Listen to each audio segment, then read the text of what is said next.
Les matinales de KPMG.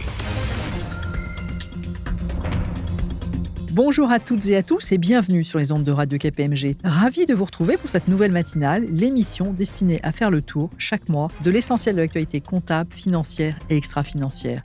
Nous sommes aujourd'hui le mardi 1er octobre 2024. Au micro, Laurent Chilet et Hélène Modicom. Bonjour Laurent. Bonjour Hélène et bonjour à toutes et à tous. Depuis longtemps, les investisseurs demandent plus de cohérence, plus de transparence et plus de comparabilité dans les états financiers IFRS. La nouvelle norme sur la présentation des états financiers, IFRS 18, devrait répondre à leurs attentes, Laurent. Oui Hélène, c'est en tout cas l'ambition affichée par l'IASB qui écrivait dans son communiqué de presse en avril 2024, lors de la publication d'IFRS 18, je cite, « Cette nouvelle norme facilitera l'analyse de la performance financière des entreprises par les investisseurs ». À cette occasion, Andreas Barko, président de l'IASB, a même déclaré, je cite encore, IFRS 18 représente l'évolution la plus importante dans la présentation de la performance financière des entreprises depuis l'introduction des normes comptables IFRS il y a plus de 20 ans. Elle permettra aux investisseurs de disposer d'informations de meilleure qualité et de points d'ancrage cohérents pour leurs analyses. C'est pourquoi nous avons choisi de décrypter, dans le dossier du mois, les principales nouveautés d'IFRS 18 avec le directeur de la doctrine comptable de KPMG, Emmanuel Parret, ainsi que Nicolas Vigneron. Mais avant cela, Laurent, quels sont les titres à la une de l'actualité comptable, financière et extra-financière ? Le mois de septembre fut assez calme dans ce domaine, Hélène, avec un seul titre à la une du journal Aujourd'hui. Dans l'actualité comptable internationale, l'IASB a publié un projet d'amendement à IAS 28 relatif à certaines opérations lors de l'application de la méthode de la mise en équivalence. Et puis, en fin de journal, nous prodiguerons, comme à l'accoutumée, nos conseils de lecture et d'écoute. Le journal. Ouvrons ce journal avec l'actualité comptable internationale et les propositions d'amendement à IAS 28. Le 19 septembre dernier, le normalisateur comptable international a publié un exposé sondage dans lequel des amendements à IAS 28 sont en effet proposés pour traiter certaines opérations lors de l'application de la méthode de la mise en équivalence, qui vise en général les entités sous influence notable ou contrôle conjoint. Ces sujets, identifiés parfois depuis fort longtemps, ne sont pas traités aujourd'hui par IAS 28. C'est pourquoi l'IASB a décidé d'homogénéiser la diversité de pratiques et d'améliorer la comparabilité entre les états financiers IFRS. Quelles sont les opérations précisément visées par cet exposé sondage, Laurent ? Ici sont visés notamment un investissement dans des titres non consolidés, comptabilisés selon IFRS 9, qui deviendrait un investissement mis en équivalence. C'est par exemple le cas lorsqu'un complément de titre d'une société permettant d'obtenir l'influence notable est acquis. Mais aussi une transaction dans laquelle un investisseur acquiert, cède ou modifie son pourcentage d'intérêt dans une société. Cette opération resterait alors comptabilisée selon la méthode de la mise en équivalence. Autre exemple, une contrepartie éventuelle, un complément de prix, par exemple, est conclu lors de l'acquisition de titres d'une société mise en équivalence. À noter que dans cet exposé sondage, l'IASB propose aussi de modifier le traitement comptable applicable aux transactions intragroupes conclues avec une société mise en équivalence. Autre question d'importance, quelle serait la date d'application de ces amendements ? À ce jour, la date d'application n'est pas encore connue. Cependant, ces amendements seraient applicables de manière prospective, à l'exception de certains d'entre eux, comme ceux portant sur les transactions intragroupes, qui seraient applicables de manière rétrospective. Les commentaires relatifs à cet exposé sondage sont d'ailleurs attendus jusqu'au 20 janvier 2025. C'est le moment donc de s'exprimer sur cette consultation. Avant de refermer ce journal particulièrement bref, quelles sont vos principales recommandations de lecture, Laurent ? J'en aurai deux, Hélène. Tout d'abord, la 21e édition d'Insight into IFRS 2024-2025. Cette publication est notamment disponible en version ProView. Un résumé peut être également téléchargé.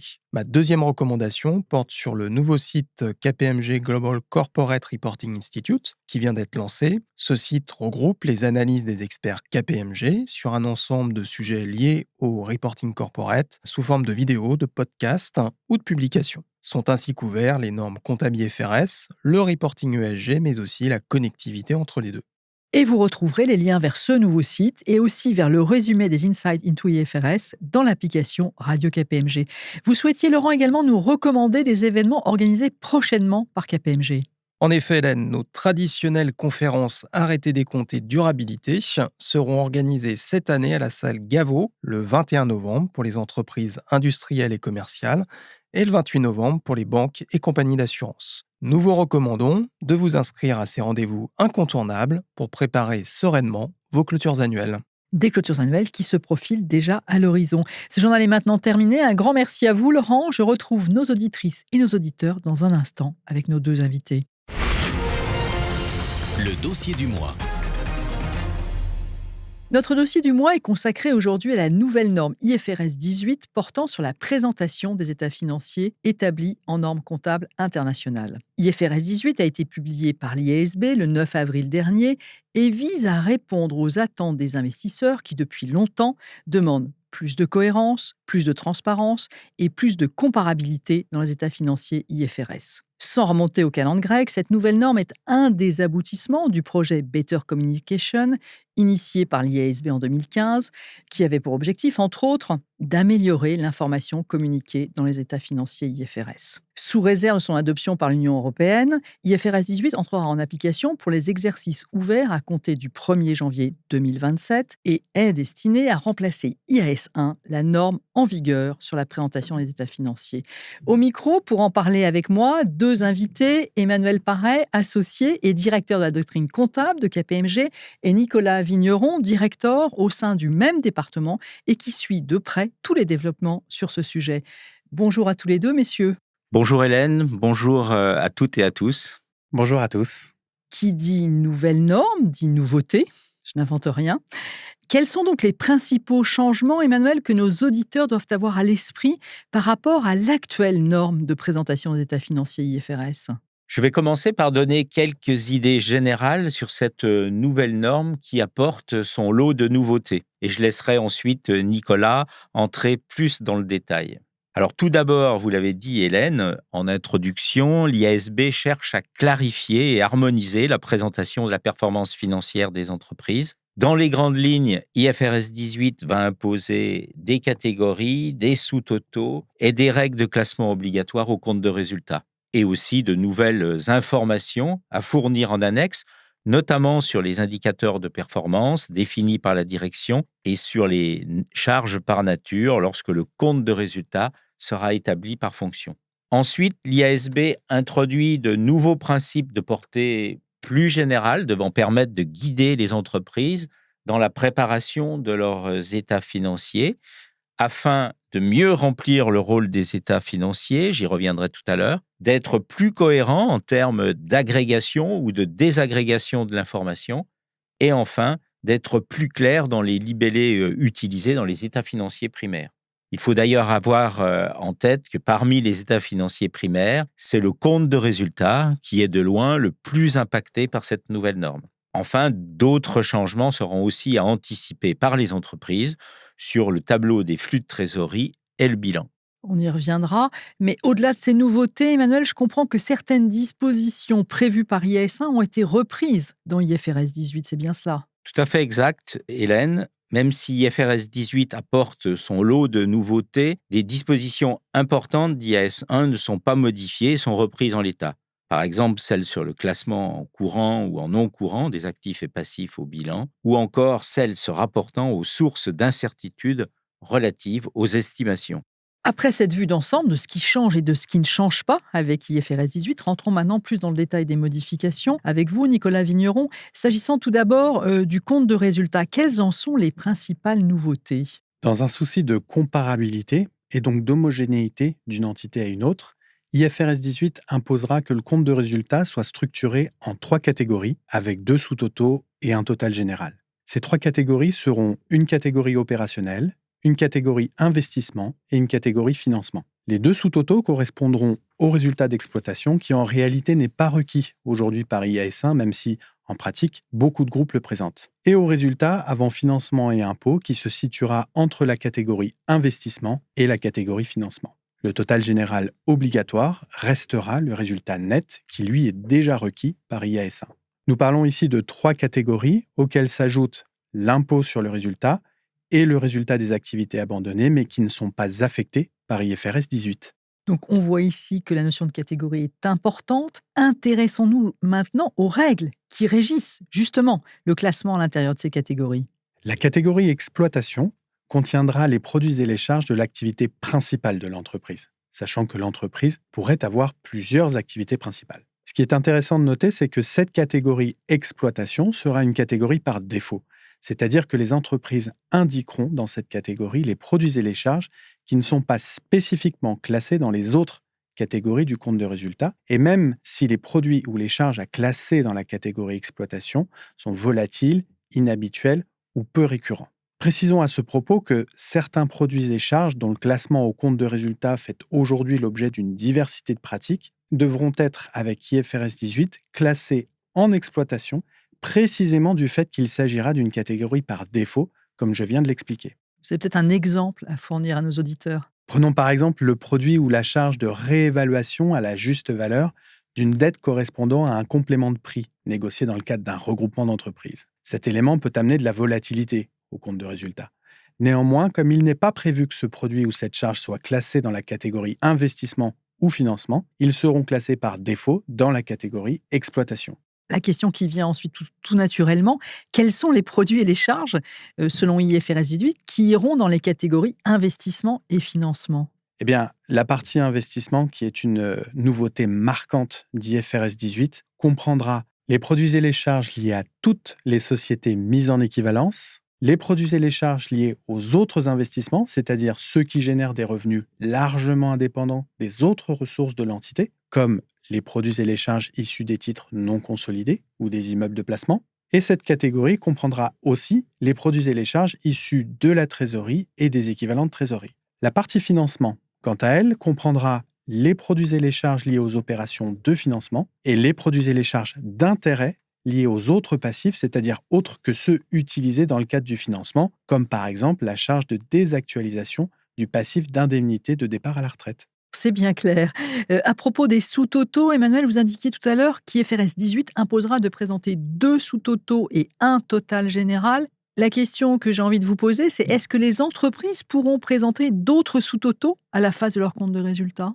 Oui, IFRS 18 prévoit la possibilité de présenter des sous-totaux additionnels à la face du compte de résultat. Certains sont d'ailleurs listés par IFRS 18 comme la marge brute ou le résultat d'exploitation avant amortissement et dépréciation IAS 36. Mais les entreprises pourront opter pour la présentation de sous-totaux additionnels non spécifiquement prévus par IFRS 18 pourvu qu'ils respectent certaines conditions. Parmi celles-ci, il y a le fait d'être composé de montants comptabilisés et évalués selon les normes IFRS, le fait de découler de la structure du compte de résultat, ou encore le fait de ne pas être présenté avec plus de prééminence que les sous-totaux requis par IFRS 18. À ce sujet, en France, certains groupes présentent un résultat d'exploitation récurrent avant de présenter d'autres produits et charges non récurrentes pour aboutir ensuite au total du résultat d'exploitation. Ces groupes, Emmanuel, vont donc tout naturellement se demander si cette présentation pourra être maintenue avec IFRS 18. Que pouvons-nous leur dire à ce sujet? En l'état actuel de nos réflexions, IFRS 18 n'empêcherait pas forcément de poursuivre ce mode de présentation. Néanmoins, nous attirons l'attention des groupes concernés sur le fait que la présentation de sous-totaux additionnels optionnels, comme le serait le résultat d'exploitation courant ou récurrent, seront soumis au respect des conditions que nous venons d'évoquer. Ensuite, ce mode de présentation aboutit en réalité souvent à une présentation des charges d'exploitation de manière mixte, ce qui sera acceptable avec IFRS 18, mais uniquement dans certaines circonstances. Donc, en synthèse, si dans l'absolu, ce mode de présentation semble pouvoir être retenu avec IFRS 18, il faudra s'assurer, au cas par cas, que toutes les autres conditions d'IFRS 18 sont bien respectées. Alors parlons justement quelques instants de la présentation des charges d'exploitation, puisqu'aujourd'hui, les entreprises les présentent par nature, par fonction ou de manière mixte. Qu'en sera-t-il demain avec IFRS 18, Emmanuel? Ce sera toujours le cas avec IFRS 18, en notant tout de même que le mode de présentation mixte sera acceptable dans certaines circonstances uniquement. IFRS 18 donne des critères pour déterminer le mode de présentation des charges d'exploitation. Le mode de présentation ne sera pas un libre choix, mais devra refléter la façon la plus pertinente de présenter les charges d'exploitation du point de vue du lecteur des états financiers. Cette présentation se fera conformément à certains critères, par exemple en fonction de ce qui reflète le mieux les sources ou origines de la rentabilité de l'entreprise et ce qui est analysé par le management en interne ou selon les pratiques du secteur. Alors, ce point nous permet d'enchaîner sur les nouvelles informations à fournir en annexe. En effet, Hélène, si une entreprise présente ses charges d'exploitation par fonction ou de manière mixte, elle devra, avec IFRS 18, présenter en annexe le montant des 5 natures de charges que sont les amortissements des immobilisations corporelles, incluant les droits d'utilisation et les immeubles de placement, les amortissements des immobilisations incorporelles, les dépréciations IAS 36, les dépréciations des stocks et les avantages du personnel selon IAS 19 ou IFRS 2. Mais si je ne me trompe, Emmanuel, ces obligations d'information annexes, elles existent déjà avec IAS 1. Oui, Hélène, mais IAS 1 ne requiert actuellement que l'information sur les charges d'amortissement et les charges de personnel, alors qu'IFRS 18 va imposer en plus de donner l'information sur les dépréciations IAS 36 et les dépréciations de stock, et va aussi imposer de ventiler ces 5 natures de charges dans les fonctions du compte de résultat, ce qui n'est actuellement pas requis par IAS 1. Autre nouveauté d'IFRS 18, les MPM, c'est-à-dire, Nicolas, les Management Defined Performance Measures, ou en bon français, les indicateurs de performance tels que définis par la direction. C'est bien ça? C'est ça. IFRS 18 apporte une définition des MPM. Il s'agit de sous-totaux de produits et de charges, en dehors des sous-totaux prévus par IFRS 18 ou une autre norme IFRS, utilisés dans le reste de la communication financière en dehors des états financiers, et qui traduisent un aspect de la performance financière de l'entreprise prise dans son ensemble et du point de vue du management. De ce point de vue, un indicateur spécifique à une seule des activités du groupe ne serait pas un MPM. Alors, cette notion, elle est très proche en fait de ce que nos auditeurs connaissent bien sous le terme d'indicateur alternatif de performance ou IAP. En réalité, cette notion est plus restrictive que la notion d'IAP, puisque IFRS 18 ne vise que les sous-totaux de produits et de charges. Ainsi ne seront pas des MPM les indicateurs non financiers, comme le niveau de satisfaction des clients ou les indicateurs de durabilité, les indicateurs financiers qui sont basés sur d'autres éléments que des produits et des charges, comme par exemple les free cash flow, la dette nette ou encore le chiffre d'affaires ajusté, qui n'est pas un net de produits et de charges, et ne seront pas des MPM les sous-totaux indiqués par les IFRS comme le résultat d'exploitation avant amortissement et dépréciation IAS 36. Alors, vous venez de nous expliquer ce que ne seront pas les MPM, et donc quelles données pourront être considérées comme des MPM? Les MPM seront donc par exemple le résultat net ajusté, le résultat d'exploitation ajusté, l'EBITDA si cette définition ne correspond pas au résultat d'exploitation avant amortissement et dépréciation IAS 36 tel que proposé par IFRS 18, ou encore l'EBITDA ajusté. Enfin, pour les ratios, un ratio en tant que tel ne sera pas un MPM, mais le numérateur ou le dénominateur d'un ratio pourra être un MPM. À titre d'exemple, l'EBITDA ajusté par action ne sera pas un MPM, mais l'EBITDA ajusté utilisé dans le cadre de ce ratio pourra être un MPM.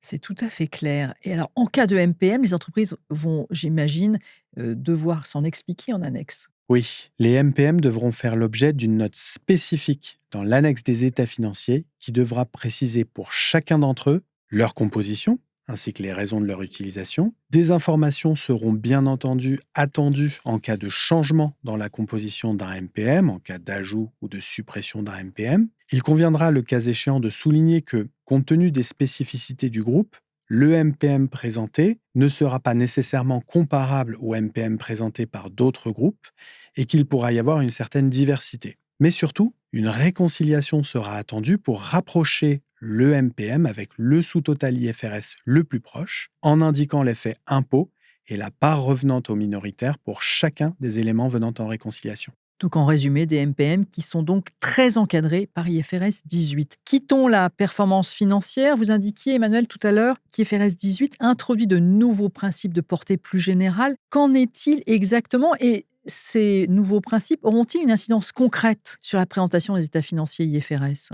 Avec IFRS 18, les entreprises vont être amenées à analyser si l'information financière communiquée dans les états financiers IFRS est suffisamment clair et compréhensible selon principalement 3 axes. Alors le premier axe est celui du rôle des états financiers. En résumé, selon IFRS 18, les états financiers primaires ont vocation de fournir un résumé structuré des informations financières, permettre les comparaisons avec les autres entités et dans le temps, et identifier les éléments qui sont davantage détaillés dans les notes annexes.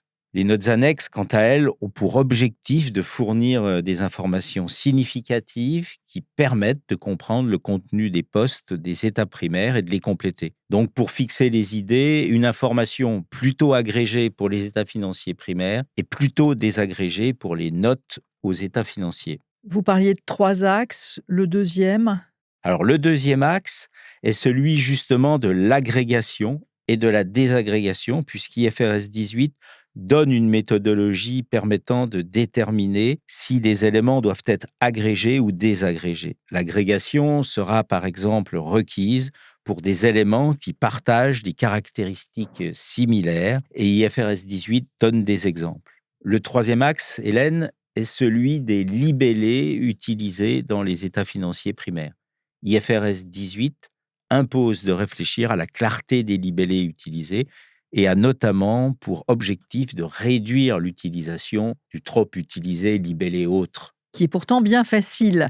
Il faudra donc que les préparateurs d'états financiers soient tout à la fois synthétiques et explicites. Nous indiquions au début de cette interview des changements plus limités au niveau du tableau de flux de trésorerie, Nicolas, et du bilan. Qu'en est-il exactement ? S'agissant du tableau des flux de trésorerie, le point de départ va changer avec IFRS 18, puisqu'il va devenir obligatoirement le résultat d'exploitation en lieu et place du résultat net. Ensuite, IFRS 18 va imposer que les dividendes et les intérêts versés soient présentés dans les flux de trésorerie de financement et que les dividendes et les intérêts reçus soient présentés dans les flux de trésorerie d'investissement. IFRS 18 supprime ainsi la possibilité qui est offerte actuellement aux entreprises de classer ces flux en exploitation dans le tableau des flux de trésorerie. Au sujet du bilan, il faudra avec IFRS 18 présenter le goodwill distinctement des actifs incorporels, pratique déjà largement adoptée par les groupes.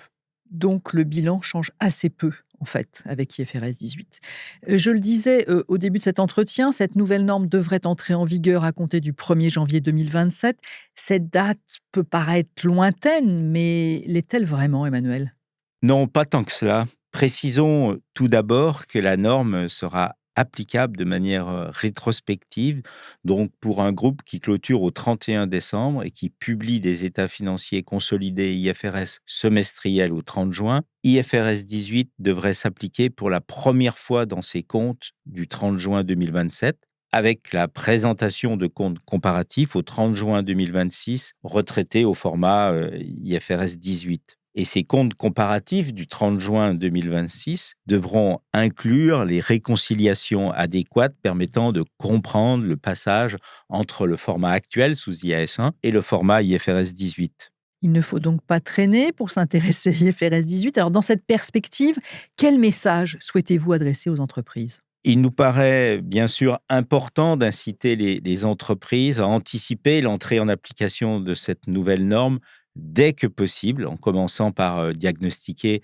ce qu'il va falloir changer impérativement pour se conformer à IFRS 18.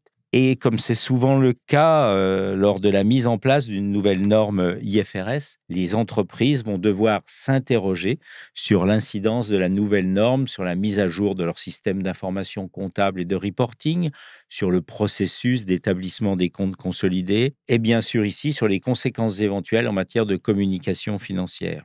Il me semble également important que les entreprises engagent sans trop attendre des échanges entre entreprises du même secteur avec leurs commissaires aux comptes pour faire émerger les questions le plus tôt possible et trouver des solutions partagées. Les premières réflexions au sein de la profession comptable débutent à peine.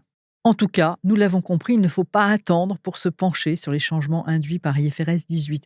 Emmanuel Parret, Nicolas Vigneron, un grand merci à vous deux pour ces éclairages. Pour aller plus loin sur cette nouvelle norme, nous vous invitons à consulter nos publications, en particulier notre publication First Impression sur IFRS 18, une publication disponible sur le site de kpmg.com.